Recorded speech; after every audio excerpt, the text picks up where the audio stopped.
This year marks 5 years since the deadly COVID-19 pandemic, and research shows the pandemic impacted how drugs and vaccines are discovered.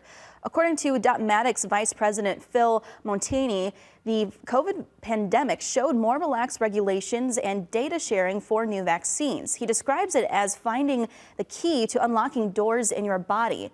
Montini also says artificial intelligence plays a major role in developing new vaccines and hopes it saves time and money. We can help find new locks faster, find new keys faster, and importantly, predict what new keys we might be able to use faster. Then we can reduce all of those cycle times, which will really help benefit patients and everybody involved.